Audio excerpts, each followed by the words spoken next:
Decoding Existence and Scripture, Part 11.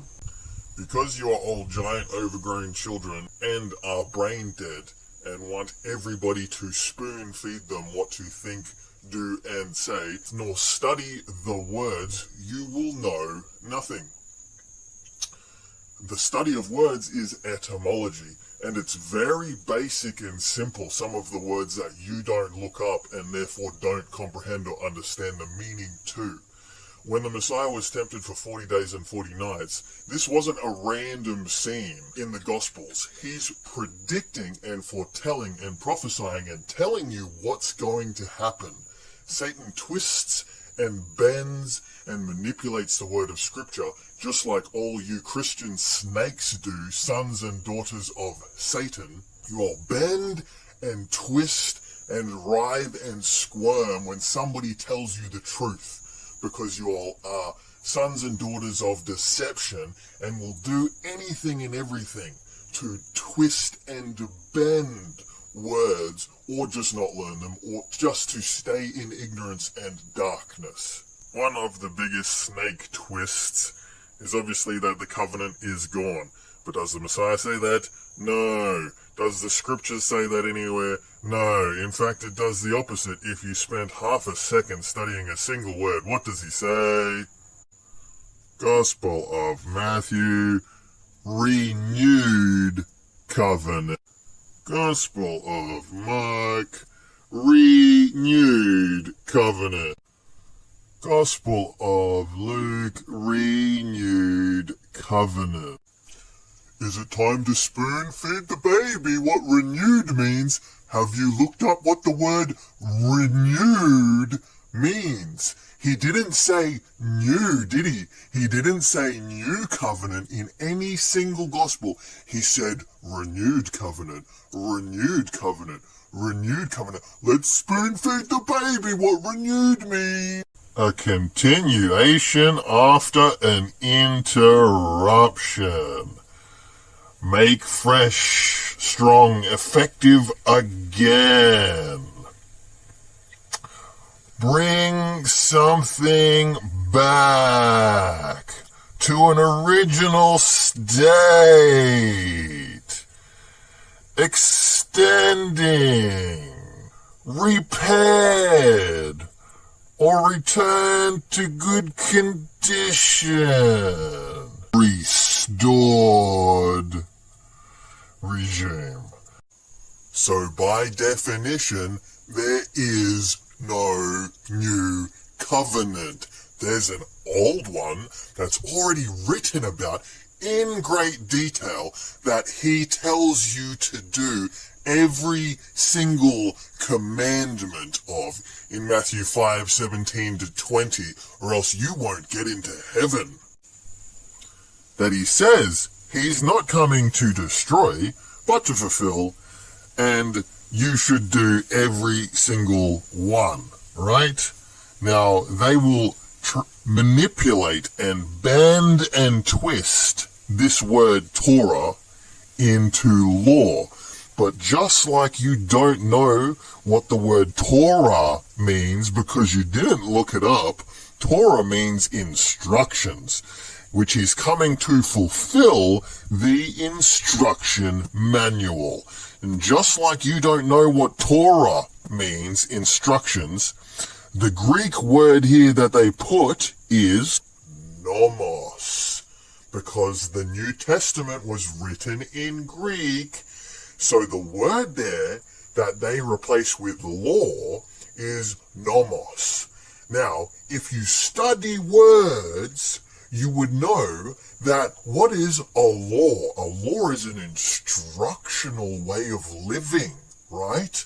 And if you look up Greek words, there is no word that fits an instructional way of living other than nomos. So, saying a law of someone or something is literally almost exactly the same as saying the instructions. So what was the Messiah referring to when he was telling you to do all of the nomos? He wasn't saying just a random law. He's saying you can do all of the commandments. Where's all of the commandments? Where's all of the instructional ways of living? The Torah. So when they wrote in the Greek, nomos, what were they referring to? The Torah. Spoon feed the baby. Does nomos mean instructions? Yes. Nomos generally means law or custom, while not directly translated as instructions in a modern sense. It encompasses the rules, habits, and social conventions that govern behavior within a community. So because nobody's spoon-feeding you the answers, and Satanists run Christianity and are twisting and distorting every single scripture and verse, let's see how well you're keeping all of them commandments that the Messiah tells you to keep. Commandment 1, you will have no other gods or Elohim, but all of Christianity is pagan worship, hidden because they did away with the law and the Torah. So if you do Easter, you're worshipping a fertility god named Ishtar. If you do Christmas, this is already in the scriptures. They already tell you in Jeremiah 10 not to do Christmas. If you do New Year's, you're worshipping the Roman god of Janus. Jeremiah 10, hear ye the direct word and will of Yahweh that you're breaking.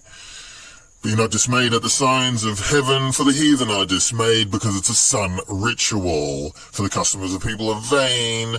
Cut out a tree in the forest, deck it with gold and silver, and fasten it with nails in their house. Learn not the way of the heathen, with their pagan fertility sun ritual. So let's just cancel out commandment 1, that none of you do. Do you think Yahweh gives a shit about your excuses for participating in the worship of other deities? No, he doesn't care. You shall not make to you any graven image or any likeness. That can mean a picture of that which is in the heaven above or that is in the earth beneath. You shall not bow down yourself to them. So instantly, half of Christianity is bowing down to pictures and images of saints, praying to Mary, even taking a knee in a church to a picture of the Messiah on a cross. It is still not doing commandment 2. So commandment 1's broken, commandment 2 is broken. You shall not lift the name of Yahweh to naught. Now they'll twist and manipulate scripture again and say you will not take the name of God in vain. But it doesn't say that. Vain is Latin word vanus, which means nothing. So you will not make the Father's name Yahweh to nothing. What is replacing his name 6,000 times in scripture to God doing? It is bringing his name to nothing. What is teaching other people that his name is God? Teaching other people that his name is God and replacing his name to God is bringing his name to nothing. It's taking his name in vain. So you're breaking that too, and you're teaching other people to do that. You're teaching other people to bring his name to nothing. So commandment 3 is definitely broken. And commandment 4, remember the day of the Sabbath to keep it holy. the Sabbath's done away with by the Romans, and none of you keep the Sabbath, and the Jews definitely don't keep the Sabbath either. They keep a fake Sabbath on a fake Roman calendar. And again, what did the Messiah say to do? He says to do all of the commandments of the Father, all of the will of the Father. You do all of it. The Messiah didn't say, do the Roman Sabbath. The Messiah didn't say, do a fake Jew satanic Sabbath on a Roman pagan calendar either. He said, do the Sabbath. The satanic Christianity teaches you to break most of the commandments straight away. So Satan's doing a really good job of making sure you're not doing the will of the Father, so you're not going to make it into heaven. Isn't he?